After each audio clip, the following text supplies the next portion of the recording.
लोकसभा चुनाव 2024 से पहले भारतीय जनता पार्टी ने विपक्ष को एक और तगड़ा झटका दे दिया है। जी हां, ओम प्रकाश राजभर की सुहेलदेव भारतीय समाज पार्टी एक बार फिर से एनडीए में शामिल हो गई है। ये अखिलेश और मायावती के लिए तगड़ा झटका माना जा रहा है, क्योंकि लगातार ओपी राजभर विपक्ष का ही समर्थन कर रहे थे। बार बार एक ही बयान दे रहे थे कि मायावती को प्रधानमंत्री चेहरा बना दीजिए।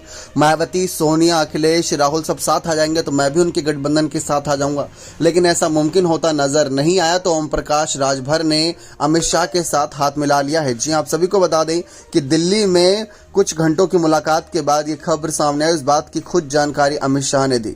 रविवार की सुबह केंद्रीय गृह मंत्री अमित शाह ने ट्वीट करके ऐलान किया है। अमित शाह ने ट्वीट करते हुए लिखा कि ओम प्रकाश राजभर से दिल्ली में भेंट हुई। उन्होंने प्रधानमंत्री नरेंद्र मोदी के नेतृत्व वाले एनडीए गठबंधन में आने का फैसला लिया है। मैं उनका एनडीए परिवार में स्वागत करता हूं।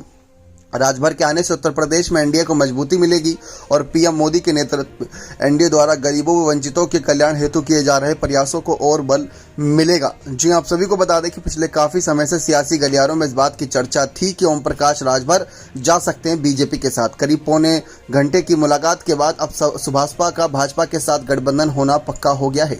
सूत्रों का कहना है कि राजभर ने अमित शाह के सामने लोकसभा चुनाव में कुल 3 सीटों की लगभग मांग रखी है। इनमें 2 सीटें यूपी में और 1 सीटें बिहार में मांगी हैं। हालांकि बिहार में सीट देने को लेकर अभी कोई फैसला नहीं हुआ, लेकिन यूपी में 2 सीट देने पर लगभग सहमति बनी है। इनमें गाजीपुर और घोसी सीट शामिल है। राजभर शाह के सामने यह भी शर्त रखी है कि दोनों सीट वे अपने सिंबल पर ही चुनाव लड़ेंगे। सूत्रों का तो यह भी कहना है कि राजभर ने गाजीपुर सीट से अपने छोटे पुत्र अरुण राजभर को चुनाव लड़ने का प्रस्ताव भी अमित शाह को दिया। सूत्रों का कहना यह भी है कि राजभर ने अमित शाह के सामने यह भी शर्त रखी कि यदि बिहार में सीट देने की स्थिति नहीं बनती तो फिर यूपी में चंदौली या आजमगढ़ की लालगंज सीट में से कोई एक सीट भाजपा को दिया जाए। यानी उन्होंने बिहार में सीट ना मिलने की स्थिति में यूपी में कुल 3 सीटें मांगी हैं। हालांकि इस पर कोई अंतिम निर्णय नहीं हो पाया है।